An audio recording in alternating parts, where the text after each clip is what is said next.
Hi, my name is Holly. I'm going to be your student nurse today.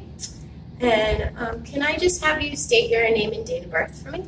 Gabriela Rodriguez, 10/26/86. Okay. So I've identified myself and the patient. I am now going to go wash my hands, and then I will come back and start your head-to-toe assessment.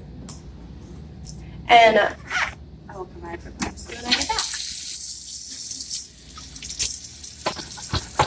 So I'm creating friction on all surfaces of my hands for at least 15 seconds, scrubbing the fingernails. I'm going to rinse downward.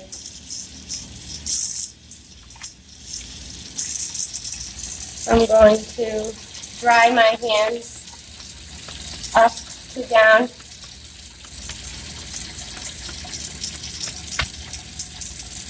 Then I'm going to use a new piece of paper towel to turn off the faucet. I'm going to provide for privacy. And I'm just going to start by asking you some questions about your health history. Do you have any major illnesses that run in your family? No. Okay. And are you a smoker? Yes. Okay. How about drinking? No. Okay. And what do you do for employment? I'm CNA. Okay. So I've done a health history. I'm going to ask you if you have any pain. Yes, on my right leg. Okay. And now I'm going to find out more about her pain. I'm going to use PQRST. So does it precipitate? Does it go anywhere else in your body? No. Okay.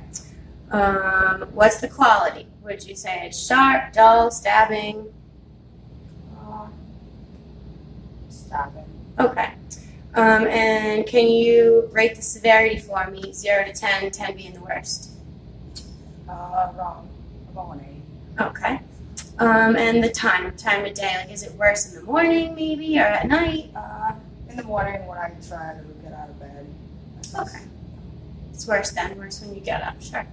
Okay, so now I am going to do the neuromusculoskeletal system. So I'm going to check your level of consciousness. Can you tell me where you are? Lincoln Tech in Lincoln, Rhode Island. Great. Can you tell me who the president is? Donald Trump. And what day is it? August 16, 2018. Great. So she's alert and oriented ×3. If she wasn't, that could mean she maybe has low blood sugar, low blood pressure, could mean anything like that.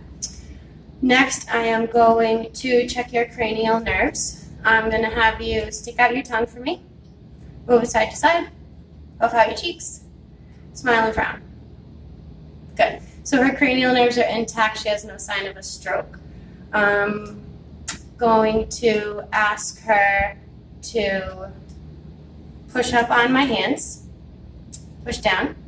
So that's her strength and resistance on her upper extremity. I'm going to ask her to do the same on the bottom. Great. I'm going to ask you to grip I'm going to wash my hands because I just touched the feet. So I just washed the hands in the right way. I'm going to ask you to grip my fingers. Great. I'm going to check your range of motion. I'm going to have you just roll your wrists, bring your arms up, check your shoulders. Great. So I've checked her strength and her resistance, her range of motion on her upper and lower extremities, which means she has no weakness in her body. I'm going to ask you, do you get any numbness or tingling in your hands or feet? No. That could indicate diabetic neuropathy if she did. It's nerve pain. I am going to assess her gait and her mobility. Can I just ask you to get up and walk to the desk right there? And she's steady, she's even. So if she had like any shakiness, that could maybe be Parkinson's, some kind of tremor. Maybe she's having tremors from psychotropic meds. Okay, now I'm going to do your skin. I'm going to look everywhere on her skin. She would obviously be in a Johnny. especially under skin folds, under the breasts, under the tummy. Then I'm going to jump into cardiac. I'm going to check if you have JVD. Can I just ask you to look that way? Which she doesn't. I see no jugular vein. If she did, if I could see it, she would have fluid volume overload. I'm going to listen to your heart now with the bell. So I'm going to start with aortic, which is her second intercostal space. Then I'm going to move on to the pulmonic, which is also the second intercostal space. This time it's just on the other side. Erb's point, third intercostal space. The tricuspid, the fourth, and the mitral, the fifth intercostal space. We're just moving over to midclavicular now. I'm going to stay here and listen for a full minute because this is apical pulse. And it's 2+, it's strong, it has regular rhythm. I hear no bruits or murmurs. Okay, that's her heart sounds. It could indicate if it was bad, it would be like a valve problem. Now I'm going to check some pulses. Brachials, both present. Radials are both present, good. I'm going to check her caprifa. You can just put out your hands. So it's less than 3. And I would come down and check it on the toes, on every toe, and wash my hands again because I just touched the feet.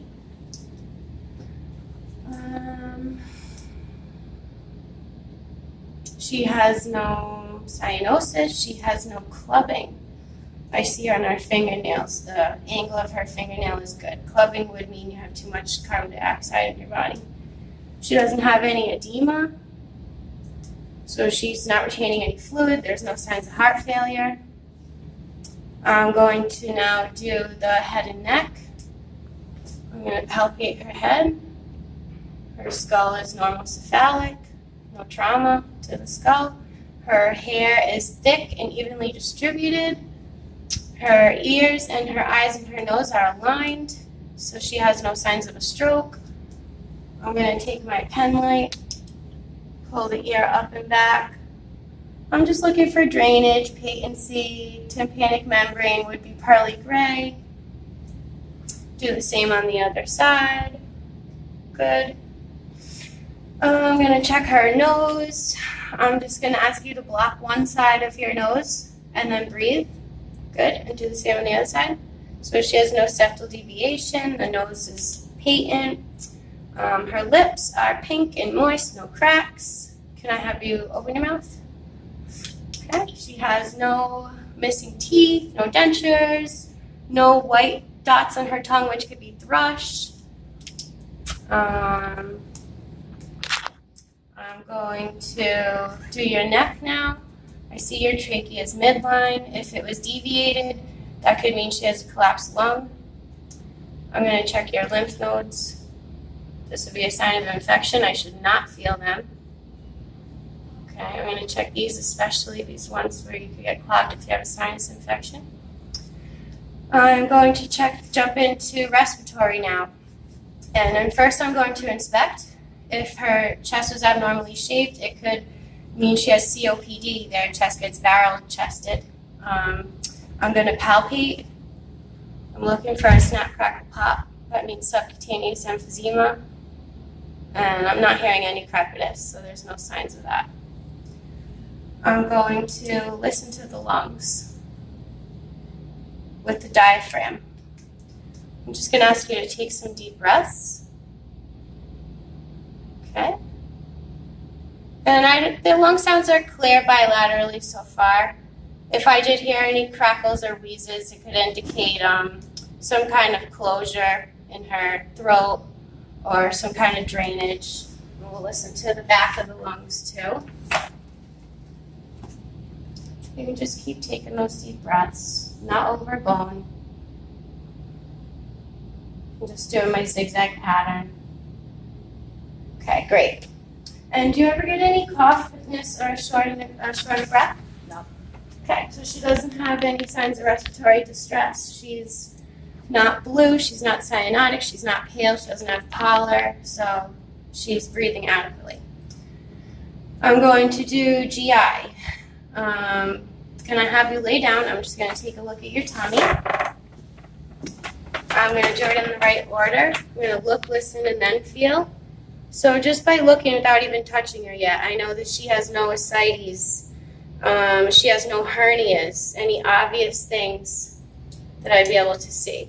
I'm going to listen before I touch it because that could give you false results on the vowel sounds. Right, lower. I want to hear at least 5 clicks and gurgles. Right upper, left lower. Vowel sounds are normal active. And then I'm palpating. So if you feel any pain, just let me know. I don't feel any tenderness. It's flat. There's no hard spots. She's not complaining of any pain. So I'm going to take that as her bowels are moving normally, or she's digesting normally. Next, I am going to ask you about your elimination status. When was the last time you peed? 2 hours ago. Okay. And do you have any difficulty starting the stream of urine? No. Does it burn? No. Can you tell me what color your pee is? Yellow. Does it smell? No. Okay. A little smell is normal, but if you had any strong odors, that could indicate bacteria or UTI. When's the last time you had a bowel movement? Yesterday. Okay, and this can be common. I know this is an uncomfortable question, but it can be common that people have a little trouble holding in their pee, especially women if you've had a baby. Do you ever experience anything like that? No. Okay, so she's continent. Her bowel pattern, her voiding pattern seems regular. And do you have any diarrhea or constipation? No. How about nausea, vomiting? No. Good. And I think that's all I have to ask for today. That's going to conclude my assessment.